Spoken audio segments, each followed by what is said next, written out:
ดมิทรี เพสคอฟโฆษกทำเนียบเครมลินกล่าวในการให้สัมภาษณ์กับ The Economist เมื่อวันศุกร์ถึงประเด็นที่มาครงผู้นำฝรั่งเศสยังคงยืนยันไม่ล้มเลิกแนวคิดส่งทหารฝรั่งเศสเข้าสู่สมรภูมิยูเครนได้ระบุเงื่อนไขสำคัญ2ข้อว่าหากรัสเซียทะลุทะลวงแนวหน้ายูเครนและหากมีคำขอจากยูเครนทั้งนี้เนื่องจากรัสเซียคือมหาอำนาจแห่งการทำลายล้างและเป็นภัยคุกคามต่อความมั่นคงยุโรปมาครงยังย้ำด้วยว่าการที่รัสเซียต้องไม่เป็นฝ่ายชนะเหนือยูเครนถือเป็นเป้าหมายยุทธศาสตร์ของฝรั่งเศสเนื่องจากหากรัฐบาลมอสโกเป็นฝ่ายชนะยุโรปจะไม่มีความปลอดภัยอีกต่อไปเพสคอฟระบุว่าเรื่องนี้เป็นบทสัมภาษณ์ที่สำคัญแต่อันตรายมากในเวลาเดียวกันจากการที่ผู้นำฝรั่งเศสยังคงพูดถึงความเป็นไปได้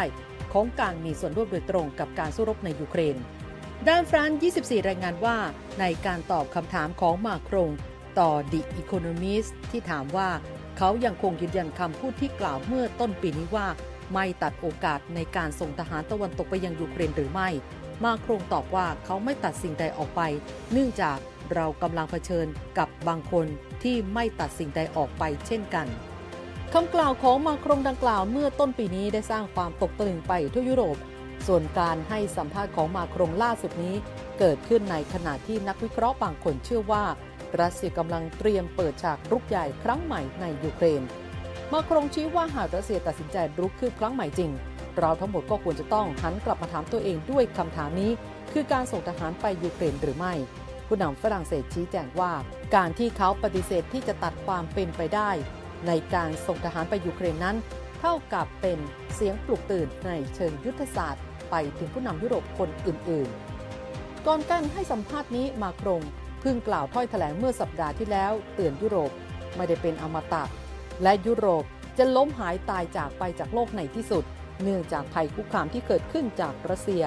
ปฏิบัติการในยูเครนตั้งแต่เดือนกุมภาพันธ์ปี 2022 เป็นต้นมาซึ่งยืดเยื้อมานานกว่า 2 ปีแล้วยังไม่มีสิ่งใดสามารถยับยั้งได้และจนถึงตอนนี้ยังไม่มีใครสามารถทราบได้อย่างชัดเจนว่าข้อจำกัดของรัสเซียอยู่ตรงจุดใดผู้นำฝรั่งเศสได้เรียกร้องกลุ่มประเทศในยุโรปจัดทำแผนยุทธศาสตร์กลาโหมที่เชื่อถือได้และสามารถยืนหยัดได้ด้วยตัวเองเพื่อความอยู่รอดของทั้งภูมิภาคมากกว่าการพึ่งพาสหรัฐเพียงฝ่ายเดียวการให้สัมภาษณ์ครั้งนี้มาครงกล่าวถึงรัสเซียว่าเป็นพลังอำนาจที่สามารถสร้างความไร้เสถียรภาพในภูมิภาคและเป็นภัยคุกคามมั่นคงของยุโรปเขามีวัตถุประสงค์ทางยุทธศาสตร์ชัดเจนว่ารัสเซียจะต้องไม่ชนะในยูเครนหากรัสเซียชนะจะไม่มีความมั่นคงใดๆเหลือในยุโรปใครจะเสแสร้งกล่าวได้ว่ารัสเซียจะหยุดอยู่ที่ยูเครนเท่านั้นความมั่นคงจะเป็นอย่างไรในประเทศเพื่อนบ้านต่างๆของยูเครนตั้งแต่มอลโดวาโรมาเนียโปแลนด์ลิทัวเนียไปจนถึงประเทศอื่นๆแม้จะเกิดประเด็นโจมตีเหล่านี้ก็ไม่ได้ทำให้รัสเซียรู้สึกอะไรโดยเพสคอฟยืนยันว่ามอสโกจะยังคงดำเนินการปฏิบัติการทางทหา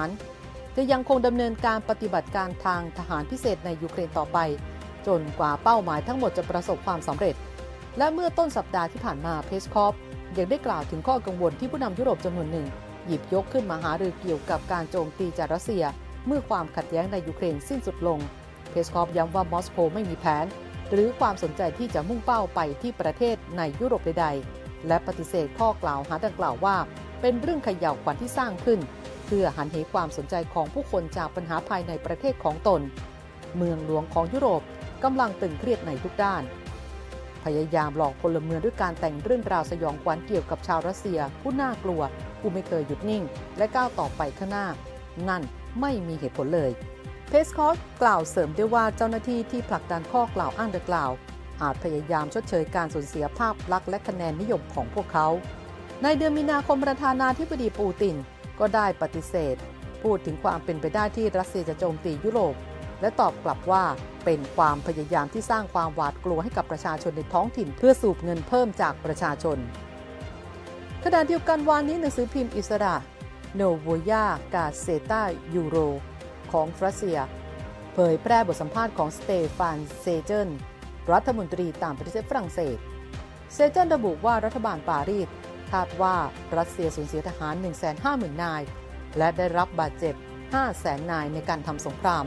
ซึ่งตอนนี้สงครามยูเครนเข้าสู่ปีที่ 3 แล้ว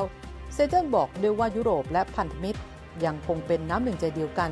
และความล้มเหลวของรัสเซียก็ปรากฏให้เห็นชัดขึ้นแล้วขณะที่รัสเซีย